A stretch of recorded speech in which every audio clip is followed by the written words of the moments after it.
Middle east में लगभग शांति हो ही गई थी कि एक खुफिया रिपोर्ट ने अमेरिका और ईरान के बीच पहले से सुलगती जंग और भड़का दी है।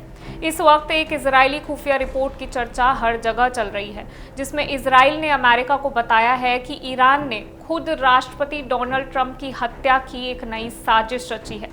लेकिन सवाल ये है कि क्या ये रिपोर्ट सच में एक चेतावनी है या फिर ट्रंप को ईरान पर और तेज हमले के लिए उकसाने की एक सोची समझी चाल। आज के ग्लोबल गोलमाल में इसकी पूरी पड़ताल करेंगे। नए तनाव की शुरुआत 7 जुलाई को ही हो गई थी, जब ईरान ने स्ट्रेट ऑफ होर्मुज में 2 जहाज़ों को निशाना बनाया, जो ईरान के बताए हुए रास्ते से अलग रूट लेकर होर्मुज स्ट्रेट को पार करने की कोशिश कर रहे थे। जिसके बाद अमेरिका ने ईरान के कई शहरों पर बमबारी की।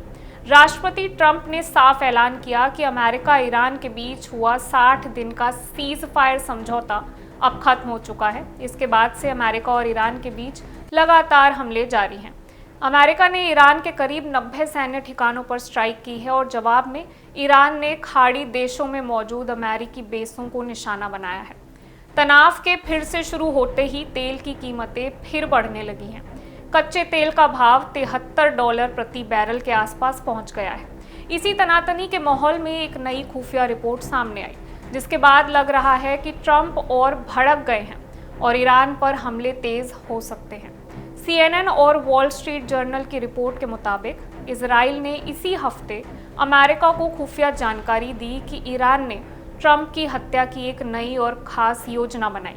एक सूत्र के मुताबिक अमेरिका को पहले से ही इस तरह की चेतावनियां मिलती रही हैं, लेकिन इजराइल की ये ताज़ा रिपोर्ट नई और बड़ी मानी जा रही है। दिलचस्प बात यह है कि खुद ट्रंप ने भी इसी हफ्ते तुर्की के अंकारा में मीडिया से बात करते हुए ईरान के लोगों के लिए कहा, वो मुझे खत्म करना चाहते हैं, मैं उनकी हर लिस्ट में हूँ, ये बुरे और बीमार लोग हैं, हमें इस कैंसर को जड़ से खत्म करना होगा।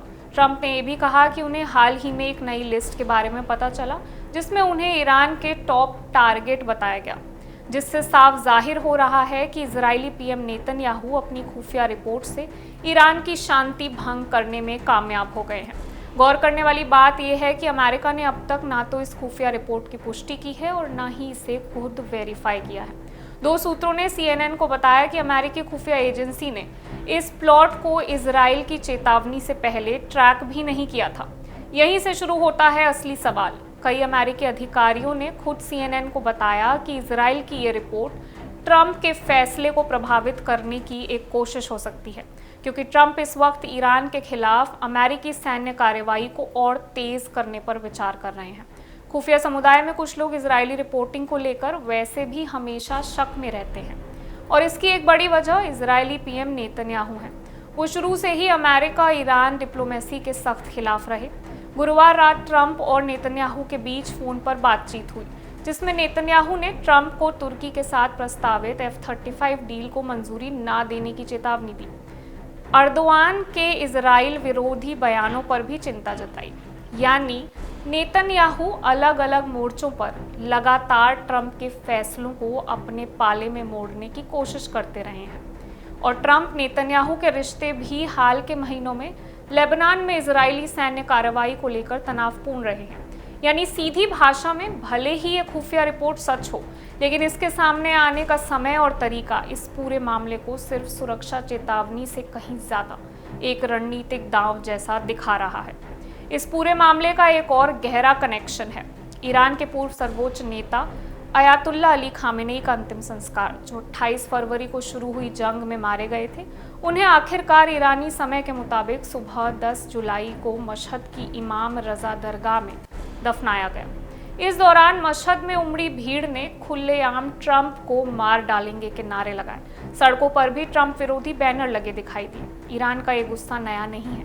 2020 में ट्रंप के आदेश पर ड्रोन हमले में ईरान के टॉप जनरल कासिम सुलेमानी मारे गए, और तभी से ईरान बार बार बदले की कसम खाता रहा है।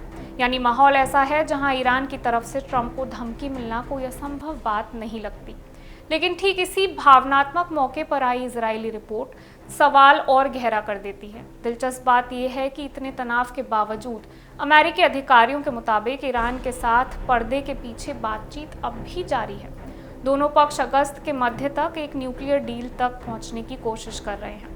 गुरुवार रात संभावित स्ट्राइक्स की तैयारी भी हुई थी, लेकिन आखिरी वक्त में डिप्लोमेसी को तरजीह देते हुए उसे टाल दिया गया। लेकिन अमेरिका में इस पूरी जंग को लेकर सियासी बहस भी तेज हो गई। पूर्व स्पीकर नैन्सी पेलोसी ने ट्रंप पर आरोप लगाया कि वो अमेरिका को एक और खतरनाक गैर कानूनी जंग में धकेल रहे हैं। यानी एक तरफ बातचीत का दरवाज़ा अभी पूरी तरह बंद नहीं हुआ, दूसरी तरफ ये नई खुफिया रिपोर्ट ट्रंप को बड़े पैमाने पर सैन्य कार्रवाई के लिए एक मजबूत सियासी और भावनात्मक जस्टिफिकेशन दे सकती है। तो कुल मिलाकर चाहे ये रिपोर्ट पूरी तरह सच हो या इसमें रणनीतिक गणित भी शामिल हो, इसका असर एक ही दिशा में जाता दिख रहा है।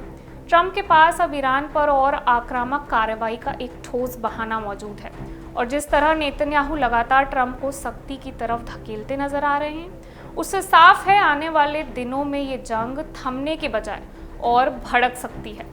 आपको क्या लगता है, ये खुफिया रिपोर्ट सच में एक चेतावनी है या ट्रंप को उकसाने की एक चाल? ये रिसर्च थी उमर खयाम चौधरी की। मिलते हैं अगले गोलमाल में। मैं वंशिका सक्सेना और आप देख रहे हैं इंडिया न्यूज़।